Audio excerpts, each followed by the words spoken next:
Good evening and welcome to the Prime Sports segment with me, Benaya Elom Dapamapon. And Prime Sports is brought to you by Litina Travels and Tours 2026 Global Football Festival. Litina Travels is taking Team Ghana to the World Cup in America, Canada, and Mexico.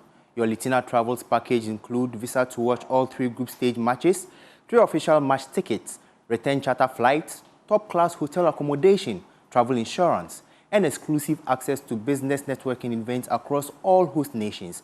Call 0244-260-789 today or visit Litina at Alisa Hotel, Northridge, and secure your spot for this once-in-a-lifetime journey.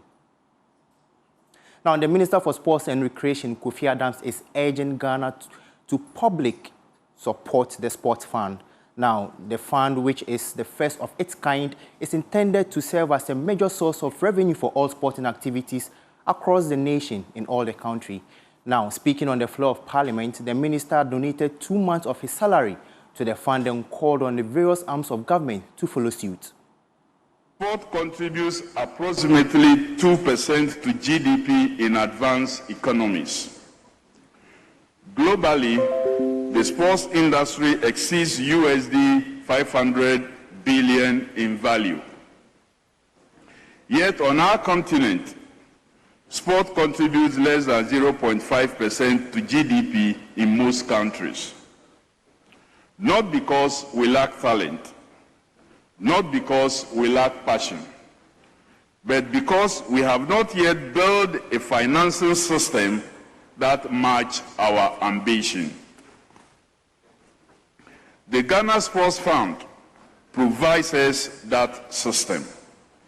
It creates a structured, transparent, and accountable framework to support infrastructure development, school and grassroots sports, elite athlete preparation, welfare systems, and recreation.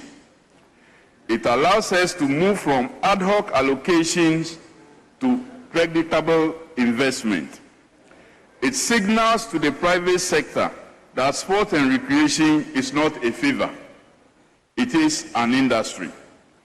Right Honorable Speaker, I am happy to inform this august House that the first contribution to this fund has already been made. The National Investment Bank has demonstrated leadership with a donation of 100,000 Ghana cedis. That gesture must not stand alone. It must mark the beginning of a national movement. In that spirit, I will donate 2 months of my salary to the Ghana Sports Fund effective February 2026.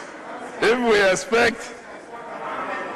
expect the private sector to invest, if we expect federations to reform, if we expect young athletes to commit, then leadership must also commit.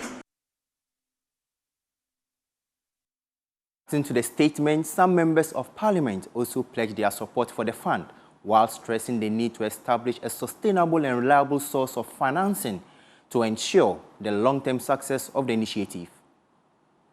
It's a universal language spoken by people of all ages, and it transcends boundaries, political boundaries, cultural, socio-economic boundaries. Mr. Speaker, in Ghana, sport is not merely a recreational activity, but it is a very powerful tool for youth empowerment, for job creation, for international diplomacy, for building unity and peace amongst the people. So, Mr. Speaker, this act is the creation of Parliament. It is therefore important that we parliamentarians will support, advocate for seed funding for this money, and also play effective oversight to ensure transparency, accountability, and management of this fund. As has been shown by the Honorable Minister, as a passionate football administrator and sports administrator, I also donate 1 month of my salary, net salary, to support this fund. Right, Honorable Speaker, until last year, December, the sports fraternity has been limping, has been struggling with funds. It will interest you to note that even this year, major competitions that we have is not only the World Cup. We have 2 other major competitions, but the sports ministry is struggling to even rig in funds to be able to support the World Cup. What that means is that we do not want this law to risk being just a passed legislation without proper execution, without being able to rig in funds to support the sports fund. And so I will use this opportunity to call on all well-meaning Ghanaians to be able to support the fund.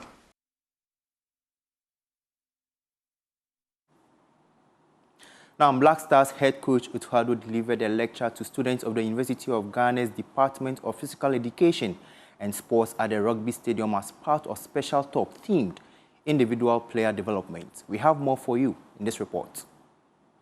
Speaking at the event, Utuado said it has always been an honor to give back to students and share his experiences. For me, it's always an honor to try and give at least something back. I was, I don't know, people know I was a student myself. Whilst I'm playing, I was studying the sport marketing and management. And surely also in Germany, when I'm in Germany, I try to connect with universities. We have a good, or when I was working in Dortmund, we had a good collaboration and so many things where we help each other. In football, modern football, there's a lot of things to do with statistics, with scouting, and a lot of students. His lecture focused on player development, particularly how young talented players can be given the right guidance during their transitional phase of breaking into the first team. It's always in this functional transition area for players where young players try to come into the first team. What can we do to integrate them as quickly and as fast as possible, especially when they're coming from another country, but also when they're coming from the same country. How can we help players how can we nurture them to make it into the first 11? And at the end, it's a win-win situation for the club, because surely the club can maybe one day sell the player for a high price for the player can play, and also maybe also swim for the region or for that area to produce as much homegrown players as possible. And I think, especially for Ghana, it could also be a topic. How can we nurture our players? How can we produce even more players? How can we increase the performance of each and every player? Speaking after the event, the head of department at the University of Ghana's Department of Physical Education, Annabella Osei, said the students were inspired by Utuado's presentation. You can see our students were highly inspired. They are highly motivated. It's good to see how your study, say in physical cultures or sports management, might look like when you finish school. And Utuado's example shows how you can evolve in your career trajectory when you are taking programs like ours. Either you are doing the BA Physical Sports and Physical Cultures, or you are doing Physical Education and Health. You know that there's a great market out there. There are several opportunities for innovation, and today's colloquium has exemplified that. The colloquium is designed to help students recognize the great opportunities available to them in the sports industry.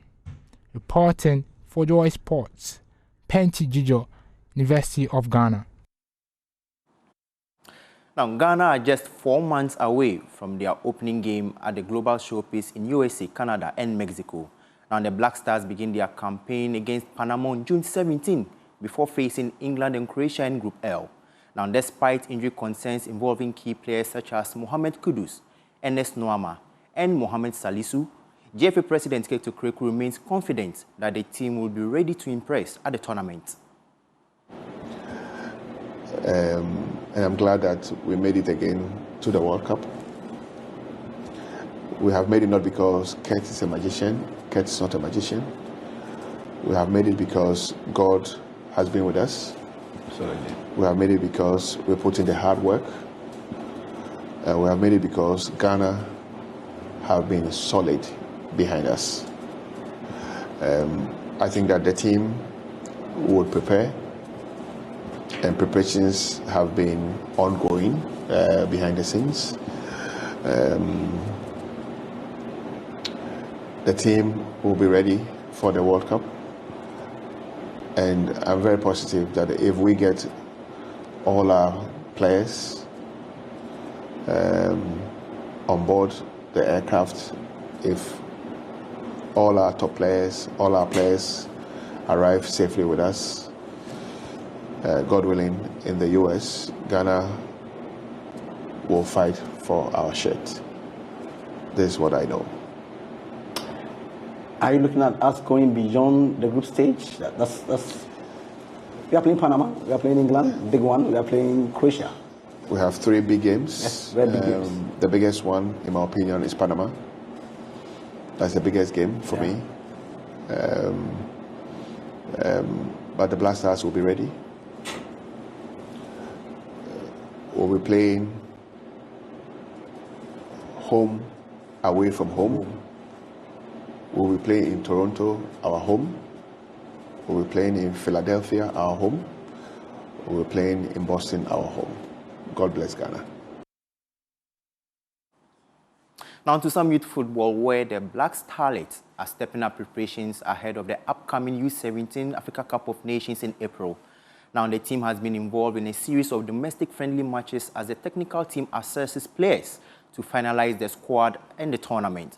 Now head coach Prosper Nate Ogum has been closely monitoring performances and he looks to assemble the competitive side to represent Ghana. Say what we wanted to see, what we've taken them through so far. They exhibited almost everything in the game, and fortunately, there were some senior coaches around, Masua Kunedu and co. They watched the game, and independently, they also gave me their feedback. And because when we are here, they also observe our training.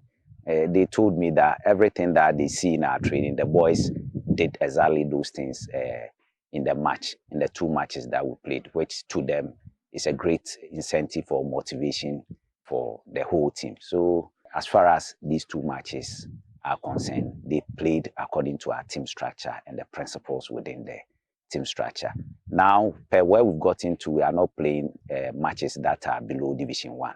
It's not about Division 2, Division 3 academy or course. We are targeting the Division 1s. And from there, as I've already indicated, we'll try to go to some regions on a regional tour to play some of these Division 1 teams. And then, in the course of playing these matches, if we identify talents who also fall within the U17 category, we'll bring them on board to also observe. So from now up till when the tournament is due, this is how the whole thing is going to be like. We'll be playing Division 1 teams every week.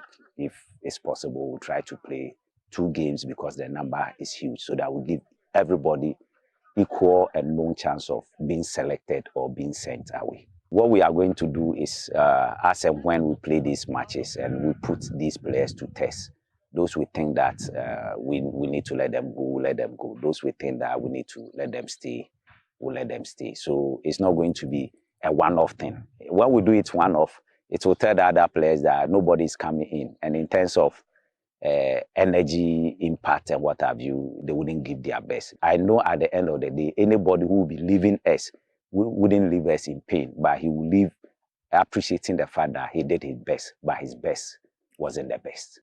And that's how I wrap up the sports segment with me, Benaya Elom Dapamapo. Have a good evening.